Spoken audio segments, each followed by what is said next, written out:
여러분 안녕하세요. 이번 시간은 지난 시간에 이어서 창의성, 특별히 창의성은 어떤 특징이 있는지 창의성의 구성 요인에 대해서 알아보겠습니다. 우선 지난 시간에 창의성이 무엇인지 살펴보았는데요.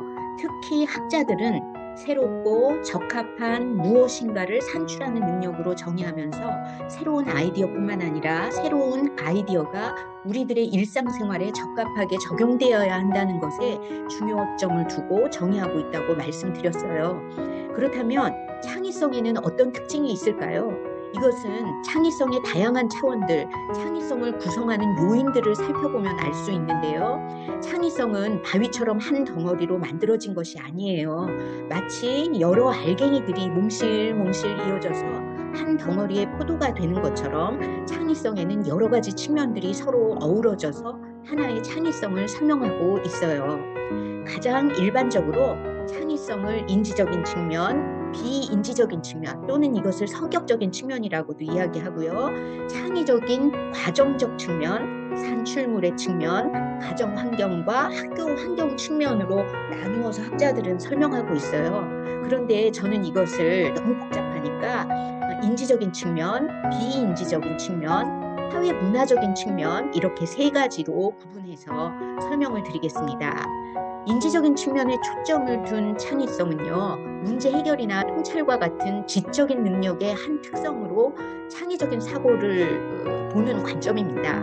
이와 더불어서 비인지적인 측면인 성격적인 특성 또는 성향적 특성 이렇게 이야기하는데요. 이런 성격적, 성향적 특성을 강조하는 창의성은 개인의 성격적인 요인, 특성, 성격 구조, 성향 이런 것들을 탐색하는 것에 초점을 두는 것입니다. 사회 문화적 측면에 초점을 둔 창의성이 인간의 태도, 생각, 경험 이런 어떤 기존의 개인이 가지고 있는 어떤 사고의 틀, 개인적인 특성 이런 것들에 얽매이지 않고 시공간을 자유롭게 드나들면서 문화적인, 사회적인 다른 사람과의 교류 이런 것을 통틀어서 사회 문화적인 발전의 토대가 된다라고 하는 관점인 것이죠. 그러면 하나하나 설명해 보도록 하겠습니다. 첫째, 인지적인 측면이에요. 창의성은 지능이나 사고 과정과 같은 인지적인 특징이 있습니다. 창의성의 구성 요소들 중에 인지적인 특성을 지니는 대표적인 요인들은 확산적 사고와 수렴적 사고가 있습니다. 확산적 사고를 통해서 새로운 아이디어를 생성했다면 수렴적 사고를 통해 새로운 아이디어에 대한 적절성을 평가하면서 발전하게 되는 것이죠.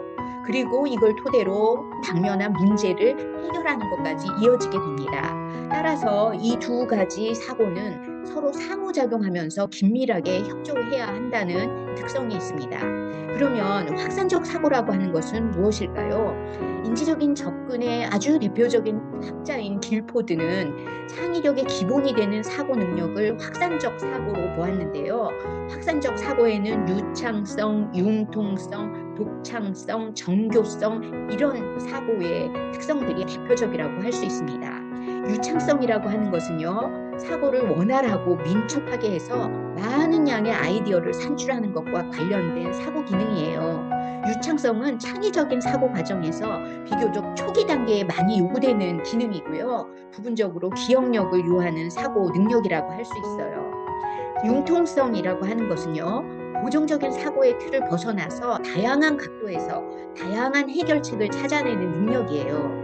이것은 사고의 틀을 바꾸는 어떤 능력이다. 이렇게 이야기를 할 수 있겠고요. 사물을 다양한 각도에서 볼 수 있는 능력이다라고 이야기할 수 있겠어요. 독창성이란 적절하면서도 새롭고 독특한 아주 비상한 아이디어를 산출하는 능력을 의미해요. 정교성이란 한 가지 아이디어를 설명하기 위해 기존의 아이디어를 아주 치밀하고 정교하고 더욱 복잡하게 발전시켜서 가치 있는 것으로 창출해내는 능력이에요. 자, 발산적 사고를 아시겠죠? 그러면 수렴적 사고란 또 무엇일까요? 수렴적 사고에는 대표적으로 비판적 사고, 논리적 사고, 분석적 사고, 종합적 사고 이런 것들이 있습니다. 비판적 사고라고 하는 것은요, 옳고 그름, 좋고 나쁨 이런 것들을 가려내는 능력인데요. 새로운 아이디어에 대한 궁금한 것을 찾고 질문하는 것, 이런 것들이 이제 여기에 해당합니다. 논리적인 사고라 하는 것은요, 경험적인 어떤 증거나 타당한 논리를 근거로 해서 사고의 전개에 있어서 전후 관계가 일치하도록 하는 능력이고요. 사건의 전후 관계를 파악하거나 발전된 문제를 해결할 수 있는 방법으로 곰곰이 생각하는 것, 앞뒤가 맞게 생각하는 것, 추론적인 사고를 하는 것까지 여기에 해당해요. 그리고 분석적 사고라고 하는 것은요, 통일되어 보이는 개념이나 사물을 그 속성이나 요소로 분해해서 이해하는 능력을 이야기하고요. 종합적인 능력이라고 하는 것은 나열되어 있는 사물의 개념들, 다양한 개념들을 통일시켜서 하나의 의미로 정립하는 이런 능력이에요. 그래서 자료의 특성을 탐색을 하고 생각을 정립하는 이런 과정이 분석적 사고, 종합적 사고, 여기에 해당된다고 할 수 있겠어요. 자, 이렇게 보면 발산적 사고와 수렴적 사고, 발산적 사고와 수렴적 사고는 인지적인 측면의 하나이다. 이렇게 정리를 할 수가 있겠고요. 그 다음에 두 번째 창의성의 특징은 비인지적인 측면인데요. 어떤 학자들은 정의적인 측면이라고 얘기하기도 하고, 어떤 학자는 성향적인 측면이라고 얘기하고, 또 어떤 학자는 태도적인 측면, 뭐 이렇게 이야기하는 학자들도 있어요. 그래서 이거를 전부 통틀어서 비인지적 측면 이렇게 통합해서 말씀드립니다. 창의성을 연구하는 학자들은요, 다양한 분야에서 뛰어난 성취를 보인 그 창의적인 사람들의 그 성격적인 특성을 연구하였어요. 그래서 창의성 태도와 같은 정의적인 어떤 특성으로 창의성을 보아야 한다고 이렇게 제시를 하고 있습니다. 창의성이 높은 사람들의 그럼 특성은 뭘까요? 독립성, 자신감, 모험심, 자율성, 다양한 호기심, 개방성 등과 같은 성격적인 특성이 관계가 있다고 이렇게 제시하고 있습니다. 이와 같은 연구들을 통해서 창의성을 발현하기 위해서는 인지적인 요인뿐 아니라 정의적이며 성격적이며 태도적인 이런 요인들의 중요성을 인식하게 되었죠.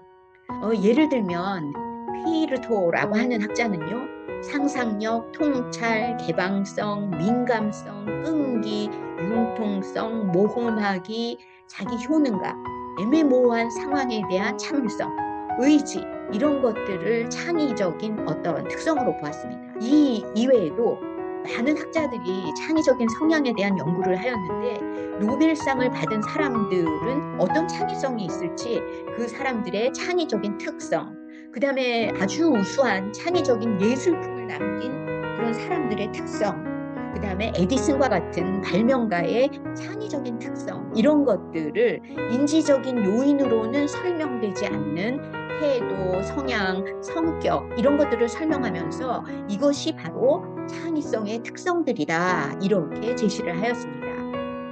세 번째는요, 사회문화적인 측면의 창의성입니다. 사실 창의성은 한 개인의 어떤 특성만이 있는 것은 아니에요.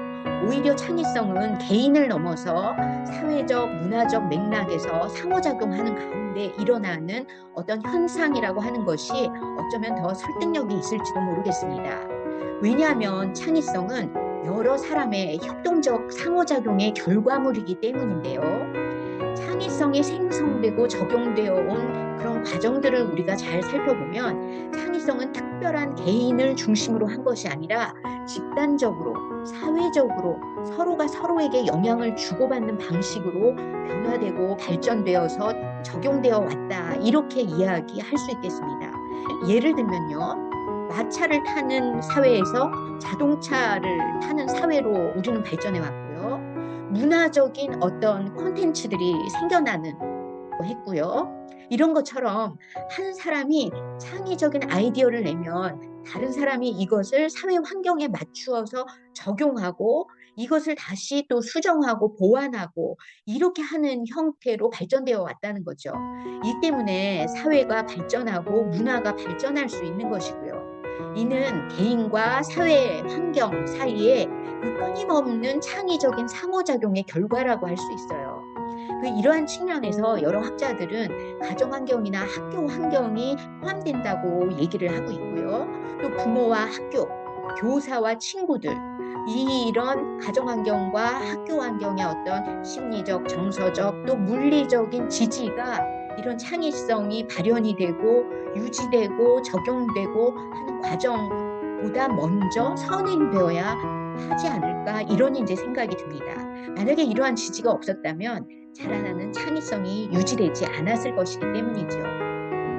자, 창의성의 특성에 대해서 얘기했는데요. 정리하면요. 창의성을 특정 개인의 어떤 천재적이고 신비한 특성으로 보는 이런 고전적인 관점을 좀 벗어나야 하겠습니다. 오히려 일반 사람 모두가 가지는 심리적인 작용, 인지적인 작용, 태도의 한 개념으로 생각해야 하지 않을까. 그리고 그가 속한 공동체의 여러 사람, 개념적, 물질적, 인공물들과의 계속된 사회 문화적인 상호작용에 의해서 비로소 발현되는 것이 창의성이다. 이렇게 생각하는, 이걸 통합적인 개념으로서의 창의성을 할 수 있는데요. 이제는 우리가 이런 통합적인 개념으로서의 창의성을 생각하여야 할 때가 아닌가, 이런 생각이 듭니다. 이러한 통합적인 개념의 창의성의 특성은 계속된 협동적 상호작용의 행동이 중요해지는 것입니다. 그래서 인성도 중요해지는 것이죠. 즉, 창의성은 사회 문화적으로 협동을 통해서 이루어지는 작업으로 함께 창의성임을 우리가 인식하고 모두의 상호작용에 의해서 함께 이루어내는 창의성의 함양에 초점을 맞추어야 하겠다. 이렇게 결론을 내릴 수가 있겠습니다. 감사합니다.